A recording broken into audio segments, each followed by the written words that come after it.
Okay, so I can start. Okay, good afternoon, all of you. The topic which I'll be talking is autonomous vehicles.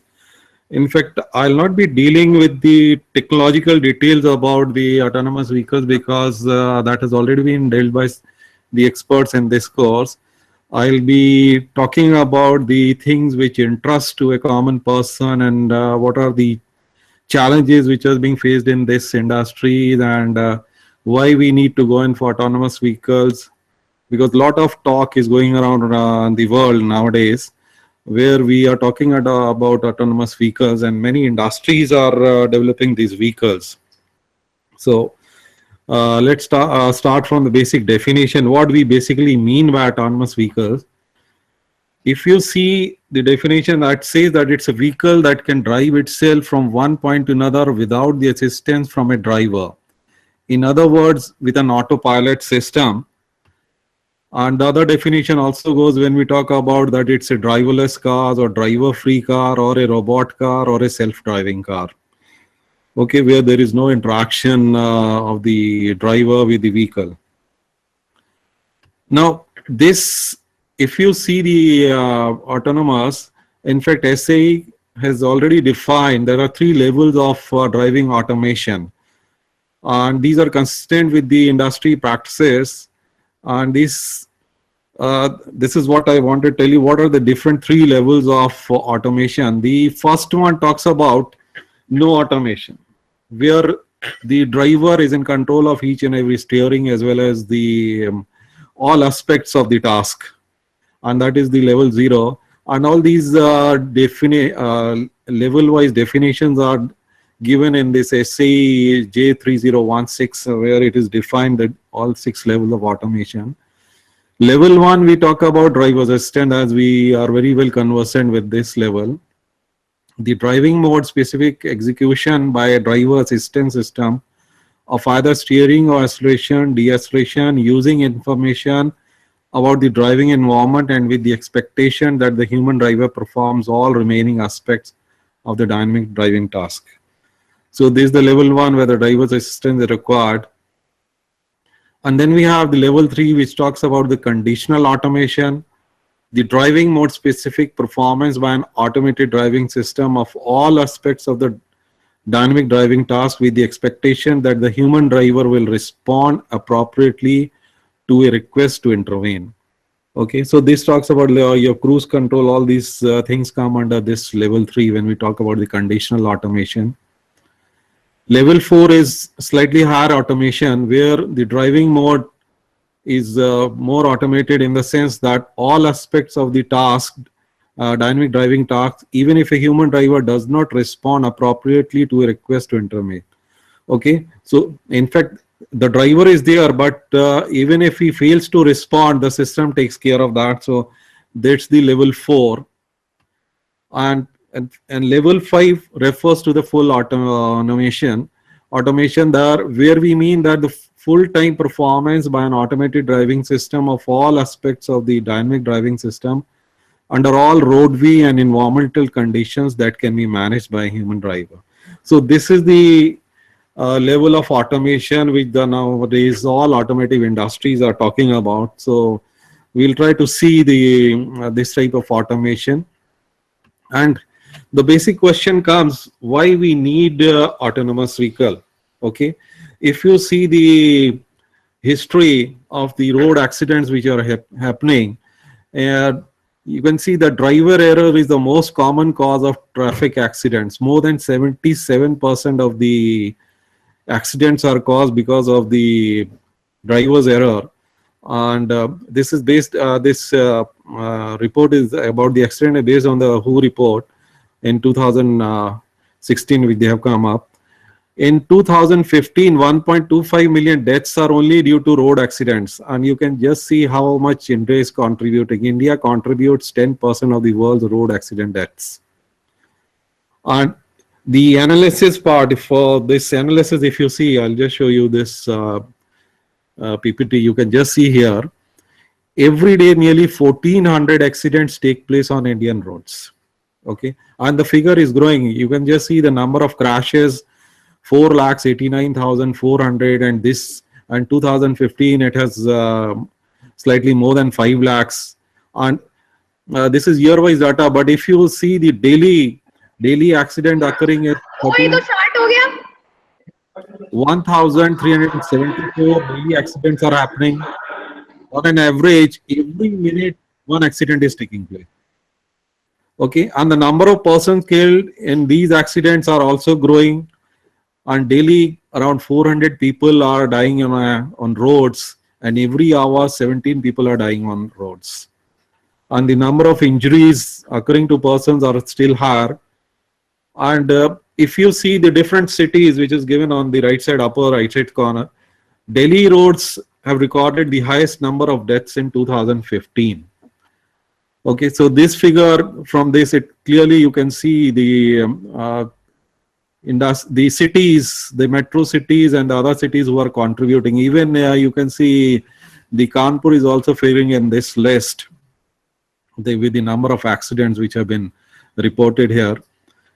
And rural India is also, we can't say there is less danger in rural India. Even rural India, you can see, is no less dangerous. There also you can see the number of accidents, the number of deaths which are occurring. Rather, in rural India, if you see the last year figure, it is more than in the urban area.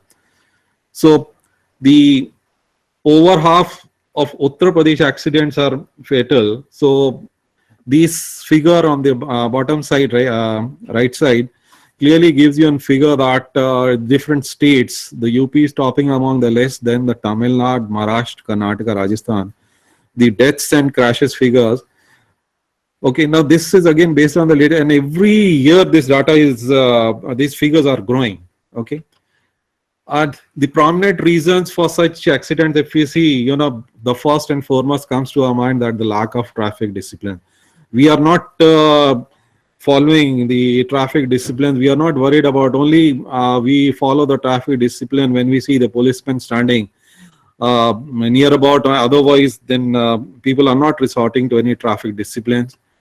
Then this has become very common among the new generations because of the cell phones and entertainment system while driving. We are using this, that is leading to accidents. More traffic, complicated roads. You can just see the situation which is happening in the metro cities. The traffic, once a single accident occurs, the traffic is held up. Okay, and then it moves. It's a very slow space. And even the in some of the cities, if you have such type of complicated roads, that also leads to the accident, because people then when they are following these roads, then they think that okay, they have taken a wrong path, and they move on to some other road, leading to accidents. Okay, and this is the reason, by improving technology in automobile sector, our vehicles will be able to do the job better and more efficiently. And based on this data figure, in fact, a world conference was held in November 2015 in Brazil, where India signed a declaration that is also called as Brasilia Declaration. And it was a declaration where we have committed that we'll reduce the number of road accidents and the deaths occurring by 50% by 2020. So this is the commitment which we have made at the World Forum. And you can see that the figures are still not decreasing, and many agencies are coming forward. Like NDTV has also taken this जिसको कहते हैं मुहिम उन्होंने चलाई है for safety of this road, and they have also undertaking various workshops. Now, rise of autonomous vehicles has taken place with surprising swiftness, and we can't avoid it. We can't say, okay, no, it will not come here. It will be there only in developed country, but one day or the other, definitely it will come to our country. Virtually every major vehicle manufacturer has developed an autonomous vehicle, and a lot of news you might have heard about the Google, who has clocked more than 1 million kilometers on its fleets on autonomous vehicles in 4 US states. Majority of drivers distrust autonomous vehicle technology, but these autonomous vehicles are inherently more safe. Now, this is the reason, that people, this is the new technology which is kept coming forward, and people are not trusting this, because once we are told to sit in a vehicle where you don't have to control anything, you have to just sit, okay? And the person who has driven a vehicle, he'll be not at ease. He'll be finding it difficult to sit in a vehicle where he doesn't have to control anything and sitting in a driver's seat. Okay, so this is the problem which is coming from the people are not trusting this technology. It will take some time. The advantage with this, if you see, autonomous vehicle don't get distracted and they have no emotions. This is a true fact that when we are driving a vehicle, okay, on a road, then we usually see somebody is trying to overtake us, or somebody is giving a honking towards us. Then we try to speed up the vehicle. Okay, so but these vehicles, they will not be distracted by that, and they have no type of such emotion कि अच्छा मैं देखता हूँ तू मेरे से कैसे आगे निकलता है. Okay, such type of things will not be there in these types of vehicles. They are more reliable than a human being.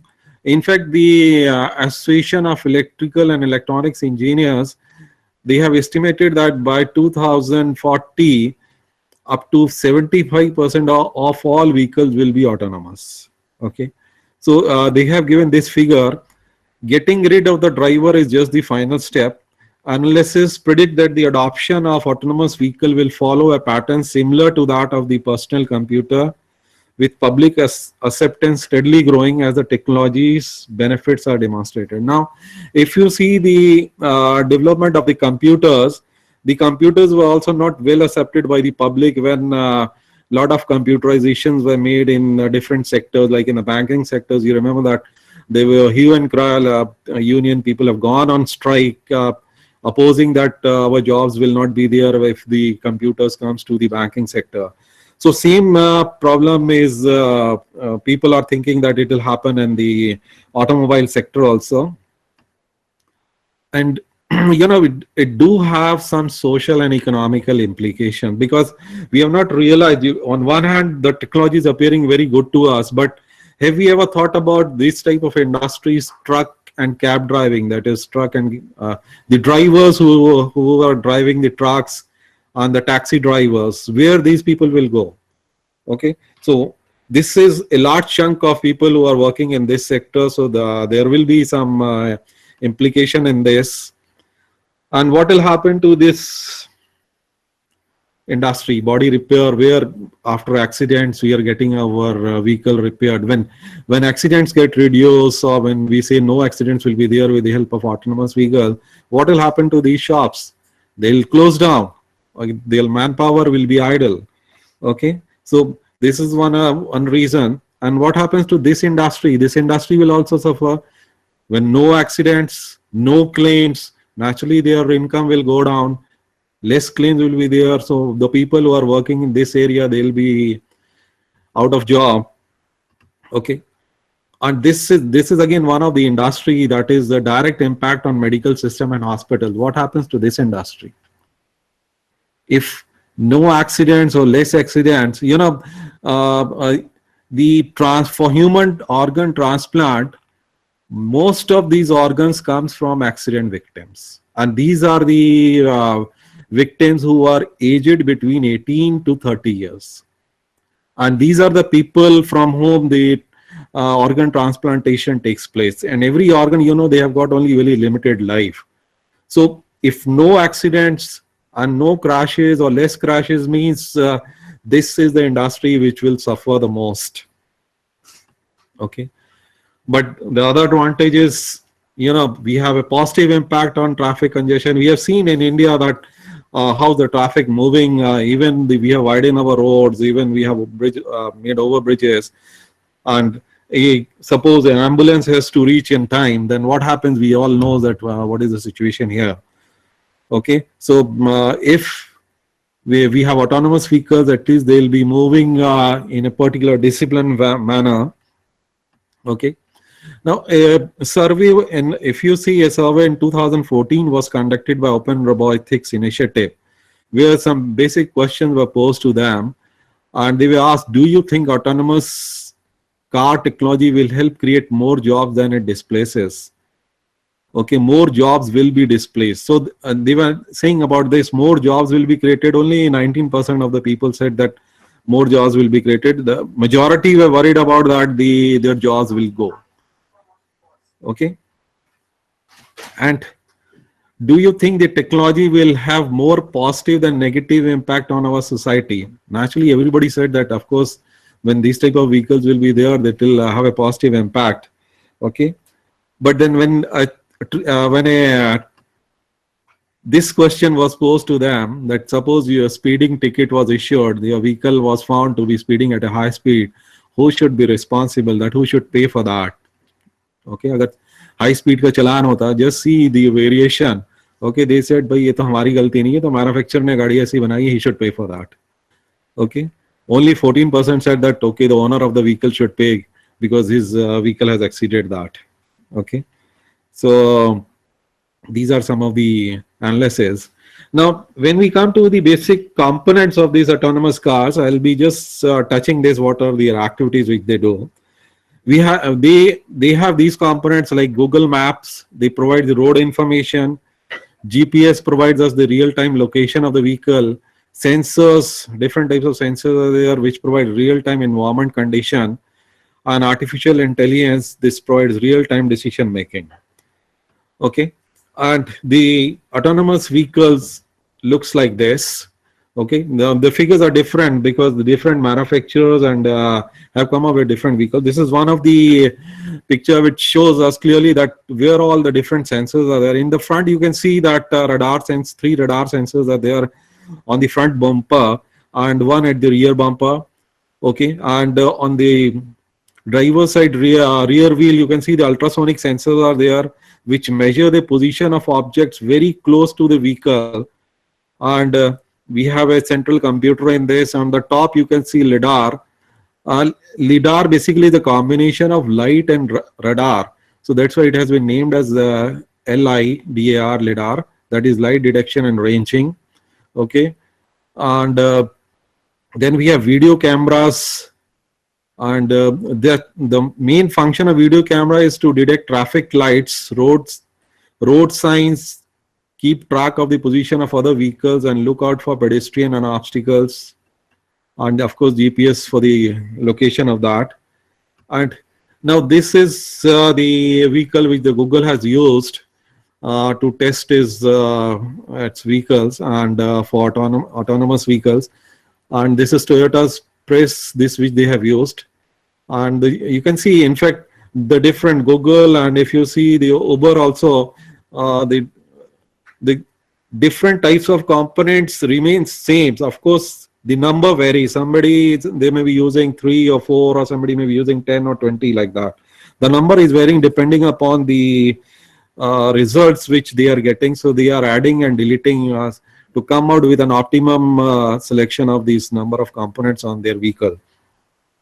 So this shows the Google's modified vehicle, and this is the one which the Uber has also used. In fact, they have fixed up all these things in this. They also have LiDAR, which beams around 1.4 million laser points per second to create a 3D map of the car surrounding. And in front, you can see there are 20 cameras looking for braking vehicles, pedestrians, and other obstacles. Antenna is there on the roof. Okay, to locate the car position by GPS. Colored cameras is also there. We have LiDAR modules. In fact, they have fixed up LiDAR modules in the bumper, also front bumper, and cooling system in the bottom area. Okay, now what basically is LiDAR? Okay, if you see this, the top which is placed at the top, and most of the vehicle it is in place at the top, and the heart of this heart of self-driving car is the rotating of rooftop camera.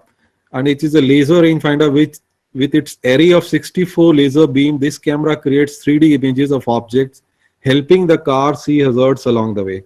So this is trying to create a 3D image of the object which is ahead of that, and which helps in taking decisions about the different obstacles coming in front.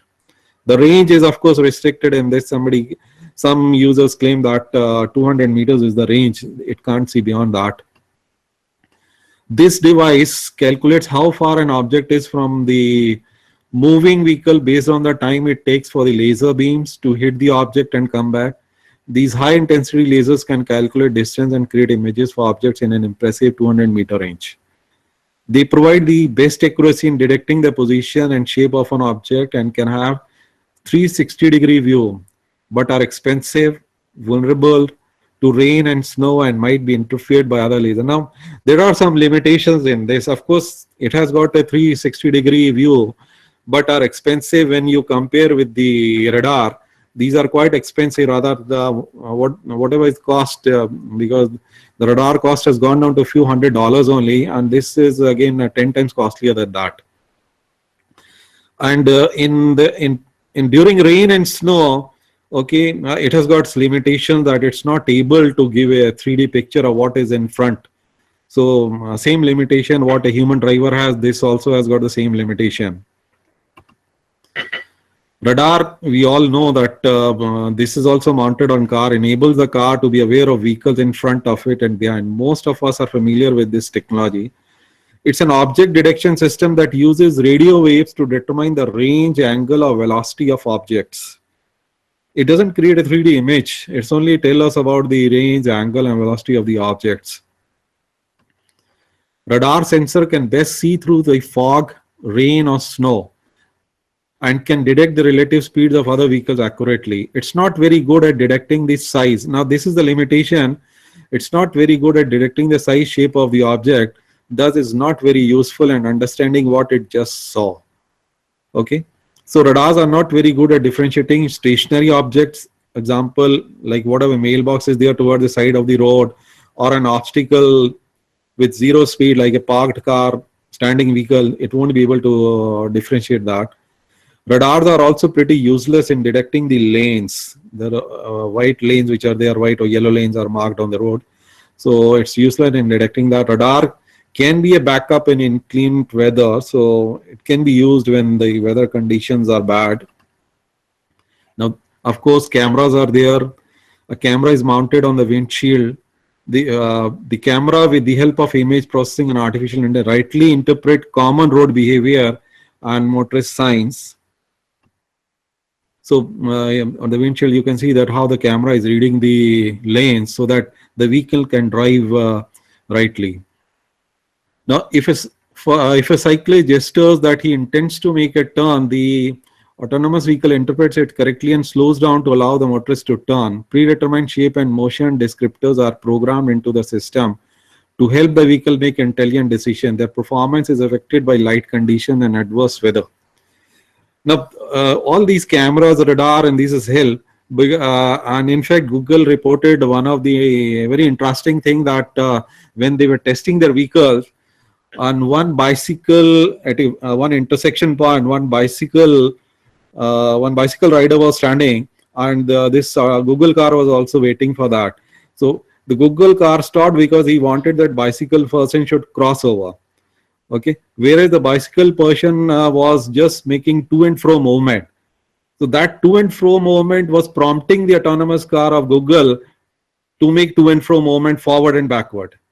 Okay, so the bicycle person was laughing at those people sitting inside that I'm moving my bicycle forward and movement. At the same time, this autonomous vehicle was also moving back and forth. Okay. So that was an interesting thing. So they made some changes in their algorithm, which was not, the problem was not there in the other models. Now, ultrasonic sensors, these sensors uses sound propagation to detect objects. An ultrasonic sensor on one of the rear wheels helps keep track of the movement of autonomous vehicle.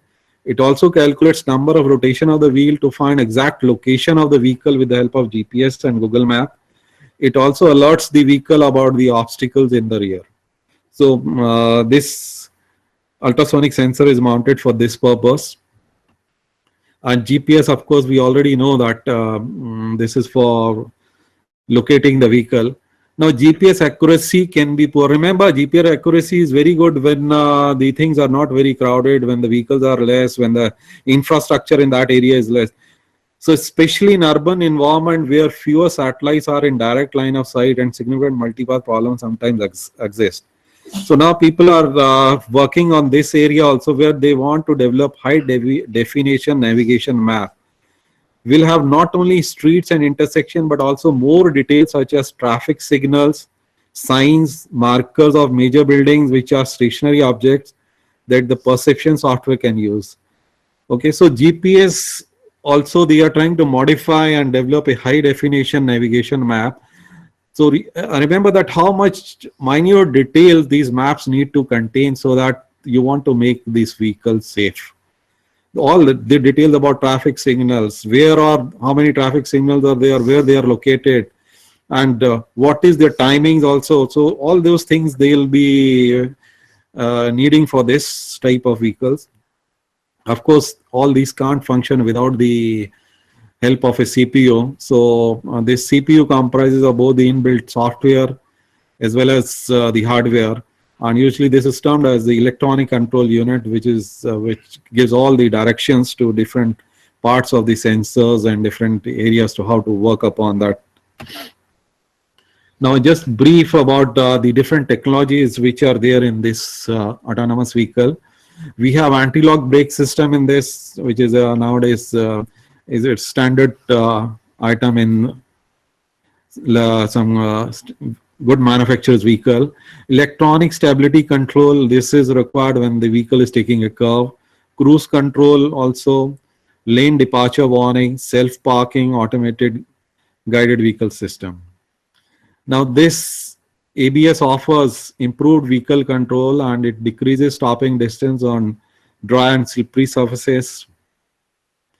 Automatic braking is there, senses an imminent distance with another vehicle or a velocity related danger, responds by either pre-charging the brakes or by applying the brakes to slow the vehicle without any driver input. Detects. Now, when if you see the Google's autonomous car, they launched their vehicle in they started this project in 2009. Until date, they have not launched a commercial vehicle with their software and the hardware. They are still working on that, and there from 2009 till the end of 2016, only 16 accidents have been reported by the autonomous vehicles. And in one of the accident, and rather not in one, in all the 16 accidents, the reasons have been the human error. Okay. Now, what happened in one of the vehicle, because it was their automatic braking, in the US rules and regulation, the driver has to be behind the steering wheel. They have not yet permitted the flying of all autonomous vehicles. So driver was sitting at the back, and vehicle was moving, and it was an autonomous, means it was moving as it is, and the driver saw a person crossing a road. He applied a brake, and he applied immediate braking, and in the process what happens, the person, a sedan which was coming from the back, it hit that vehicle. And then there was a lot of argument that if the driver would have not used the brakes, okay, the system itself has got that automatic braking, and automatic braking, if it was used, it might have reached rather near to the pedestrian, thereby the accident occurring to be less fatal, because the person, the driver in this case, was injured and was admitted to the hospital. So that was the accident which was reported in the newspapers in US, and a lot of hue and cry was again created for these autonomous vehicles. Electronic stability control, computerized technology improves vehicle stability by detecting and minimizing skids. It applies automatically the brakes, loss of controls, minimizes that, and ESC compares intended direction to the vehicle's actual direction. Now, components of this, you can see there are three things in this: wheel speed sensors, that senses the wheel speed, and then the steering angle sensor, how much the steering has been turned, rotational speed sensor, that is the around the center of gravity of the vehicle, which senses that rotation. So it tries to control this so that while taking a turn, vehicle, you can see vehicle which is without this electronic stability control, it will follow the path as given on the left side, and when the vehicle is loaded with this feature, then there is no such problem, and it takes care of that. Okay. Then we, of course, autonomous cruise control. This has become a standard features in almost all vehicles, and it is incorporated in this. Now we have seen in brief about these autonomous vehicles, and if you have a look around the advantages, you can very well see that managing traffic flow to increase road capacity. I mean, a lot of vehicles can be there on the road because all will be moving in a disciplined way. Relieving vehicle occupants from driving, so means while driving, a lot of time is being wasted in driving. So people can concentrate more on their work while sitting in such vehicles. It reduces the accidents, increasing roadway capacity by reducing the distance between cars. Current location of vehicle can be determined. Of course, this is there. Now, when we want to have a look about the different companies which are working on autonomous vehicles, now you'll be surprised to know that even Intel is working. Now, Intel is working not on cars, it is working on the software and hardware. They want to brand it as Go, which you can fit in any other car and it will become autonomous. So they are trying to work on this type of special hardware and software, which it can be fitted on some standard vehicle, and it can be used and the vehicle can be used as an autonomous vehicle. Even BMW, they have also said that they'll be coming up with their 7 series by the end of 2017. And Mobile is also trying to develop an open platform by 2021. And of course, you know, this Google, Uber, Volvo, all, in fact, all these vehicle manufacturers are there in this area. And if you see around the world, these are the 33 corporations working on autonomous vehicles. Now, when we want to have a look about the countries who are working on this autonomous vehicle, where all the different progress have been made, how much progress and which countries ahead in this area. So the country's competitive position has been updated based on the following indicators: the industry and marketing, the state of technological development for vehicles designed and produced by the country's original equipment manufacturers, plus the scope and focus of corresponding research activities. Now, this is talking about the industry, that the state of the technological development in these industry which has taken place for design and production of by these countries. Okay, so this is talking about the industry. And when we come to the market size represented by demand for advanced driver assistance system as an indicator of user acceptance, alongside an assessment of the legal framework governing the operation of automated vehicles in each country. Now, based on these two parameters, now this is an organization, the combination of these two organizations, they have come out with they usually come out quarterly with this indicator, automated vehicle index, which facilitates a useful comparison of the competitive position of the relevant automotive countries. These are the major automotive countries. Okay, and this shows, from this figure you can see on one side is the left side, on the vertical side is the industry, and the horizontal it's the market.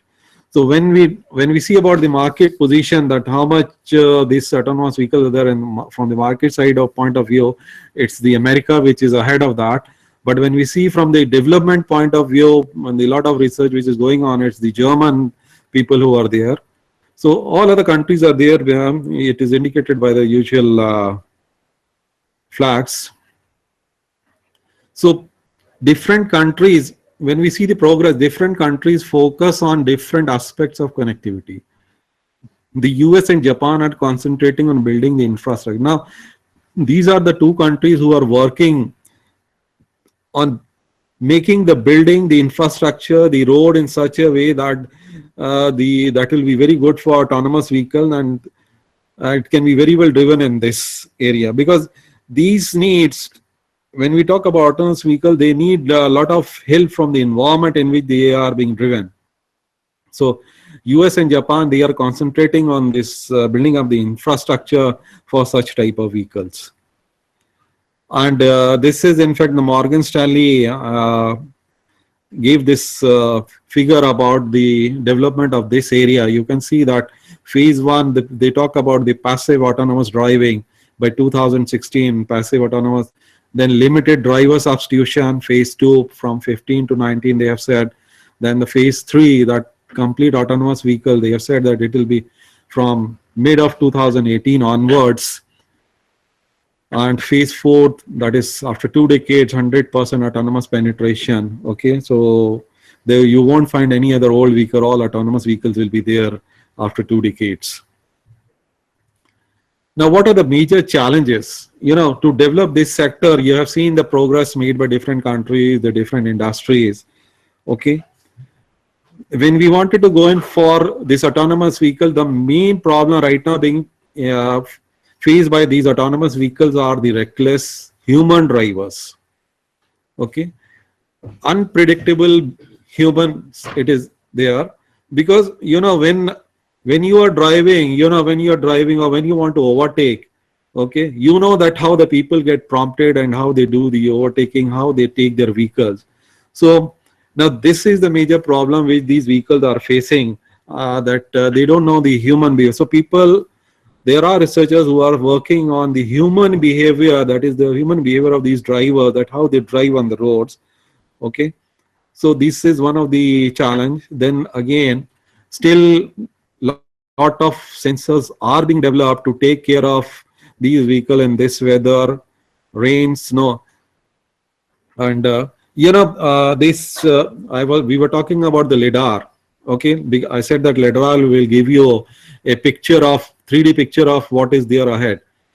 Now the problem which it faces is that it is not able to detect actually whether there is a polythene bag which is lying ahead or whether it's a stone which is lying ahead. So that type of problem is also faced by this. And now when we come to the digital mapping, you might have also seen whatever map is prepared, to suppose tomorrow that road has it blocked, road has been changed. So all these data needs to be updated and needs to be fed. Okay, so that the vehicle can be driven on this. Otherwise, as per GPS location, आपकी गाड़ी जा रही है, वहाँ पे road block है किया हुआ है just for some construction purpose. Okay, and it is standing there and honking, so that it has to proceed in that. It should know that if this is blocked, then which is the other route it has to follow. Okay, and again, this is pothole is again a problem with that. All sensors which we have, it can detect on road or what is lying in front. To detect below the road, गड्ढा कितना गहरा है, आप तो देख लेते हो कि आप उस हिसाब से स्पीड स्लो कर लेते हो. But same thing, it is facing a problem how to detect the depth of this and how much speed to be reduced so that the vehicle can be driven smoothly. This is the problem which is being faced. Now ethics on the roads, having to take tough decision. Now this is a problem area, because still people are questioning the motive of this. What happens when you know that you are going to hit a vehicle or hit a pedestrian on a road, means you are about to hit some other vehicle also. Okay, or if you'll not hit a wall which is there, the option you have to take कि किस तरफ आप hit करोगे, किस तरफ बचाओगे कि आपको कम नुकसान होए. Now this is the area, आप तो decision ले लोगे कि ये vehicle बड़ा है या ये है ऐसा. Now this is the thing which these vehicle need to take a call on that, कि अगर हमने hit करना है, किसी को मारना है, कितना नुकसान हो, that has to also be assessed by this. Human being can take a decision. वो तो कहेगा ना मैं तो अपने आप को बचाऊं. अब इसमें ये बात है कि किसको बचाना, कितना बचाना, क्या किसको हिट करना. Okay, so that's why it is called as the ethics of driverless cars. Lot of discussions are going around कि how to feed on all that data, कि किससे accident करना है, कि जब when you have many options कि इतने vehicles हैं. And again, the major problem, the regulators have to approve them for use regulations. No country, if you see, no country has till today permitted the use of total autonomy, that is level 5. Wherever it is being used, that is the level 4 version, it is there. The driver needs to be there, the steering wheel needs to be there, or the human being can interact with that. Now, this rule and regulation for driverless cars or vehicles has to be updated, because in California they were framing these rules and regulation for these type of drivers, these type of vehicles. Again, after 6 months, when they got some feedback about some accidents occurring with a Google car, with a Tesla car also, again these people sat together and they worked out, we are finding it quite difficult, because Tesla claimed that their vehicle have not met a single accident. Only one accident occurred, and in that, the person sitting in that vehicle, he expired in that accident.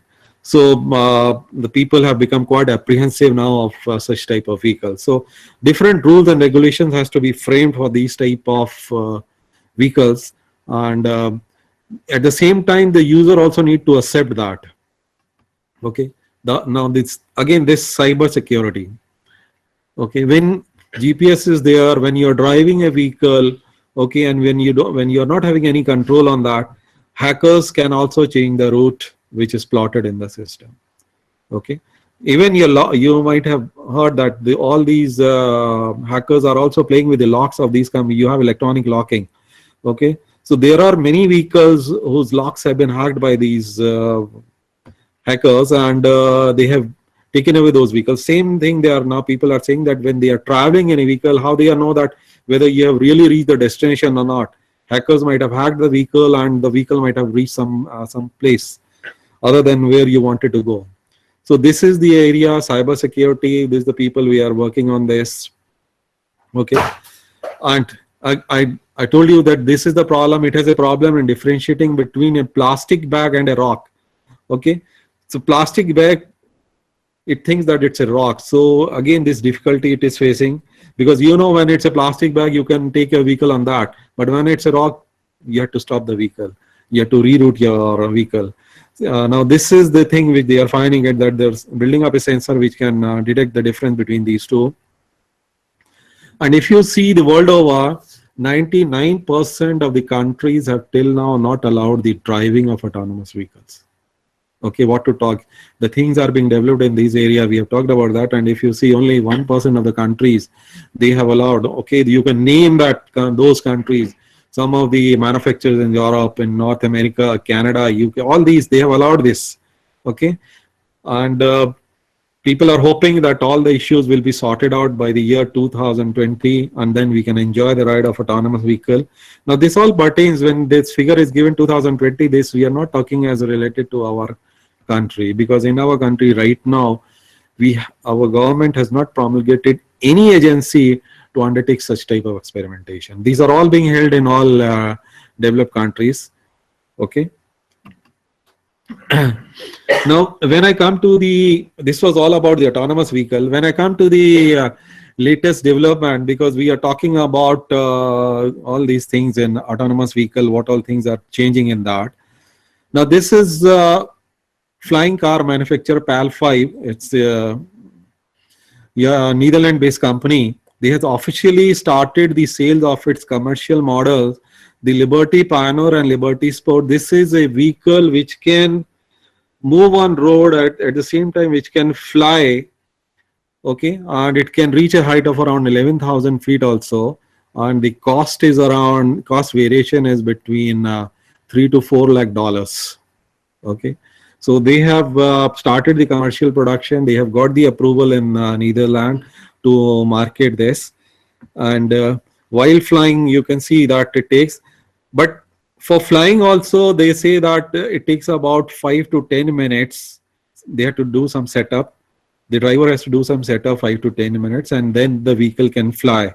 For flying also, it needs an proper space, like you should have some airport type of facility. Some data is given that this much space is needed for flying of this, and it can reach that height. But again, this is the area where people have started talking. Even Uber, who has launched autonomous vehicles in one of the states in US, they are also exploring this facility of starting such type of taxi service in US. But again, problem will be first to frame the rules and regulations for such type of vehicles, because lot of security issue is also involved in this. Okay, and this is, in fact, Dubai has tested this prototype, like what we call as drones. Okay, so this is one form of drone which they call as a self-driving hover taxi.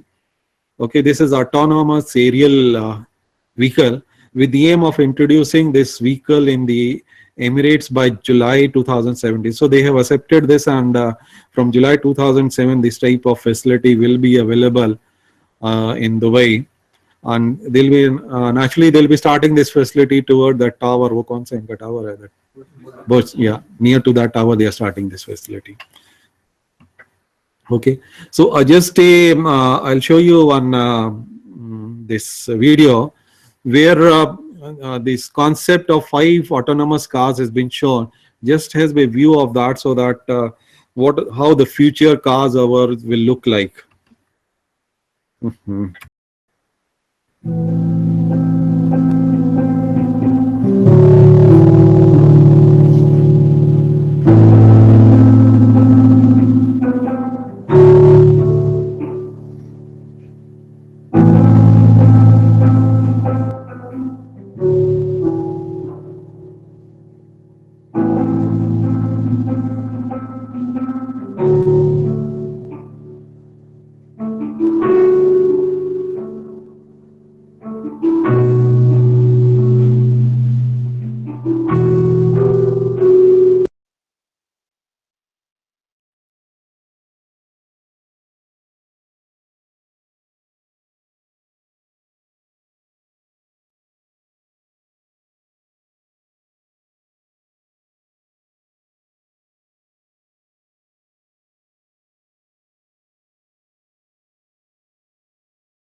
Sir?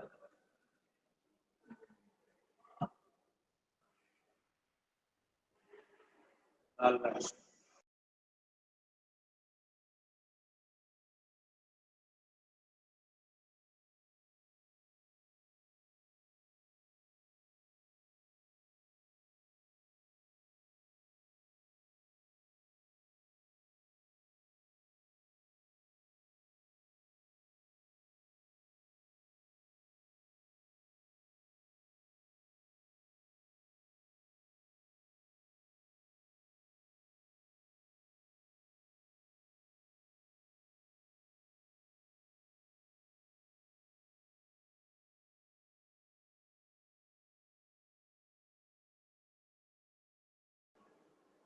Sir, you are not, your video is not audible, sir.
I'm Eleanor. Hello, can you help? I've arranged a brief tour to collect the shoes you ordered for Charlie's birthday. You hadn't forgotten, had you? I'm ready when you are.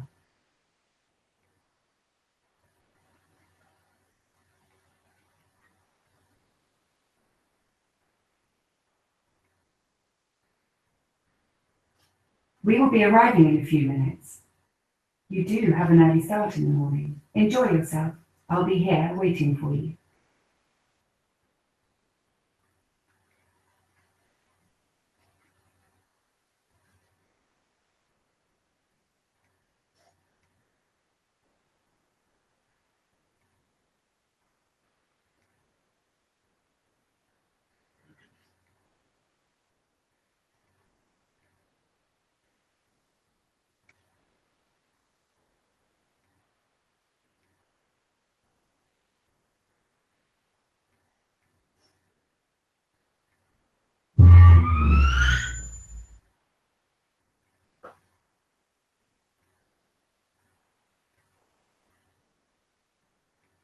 Please go ahead.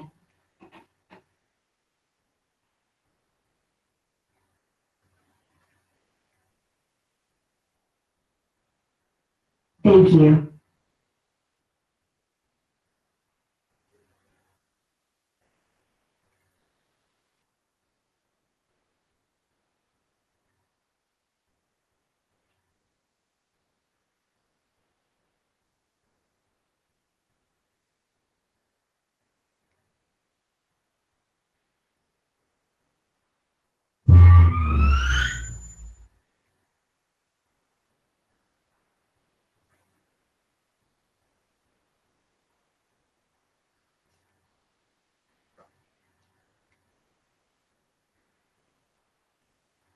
Just showing the placement of sensors, how it is interacting.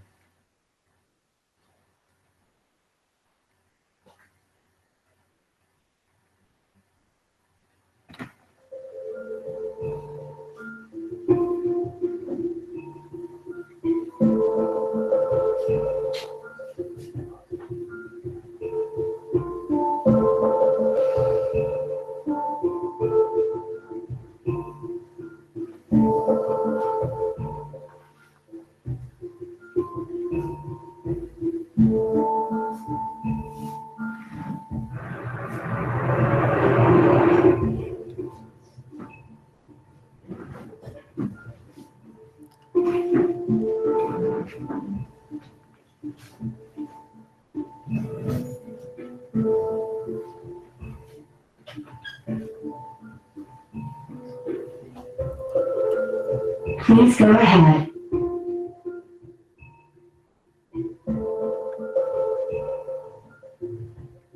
Please go ahead.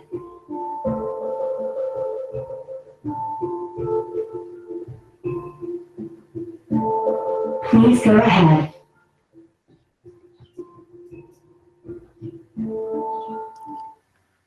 Now, this is what, in fact, I wanted to cover today.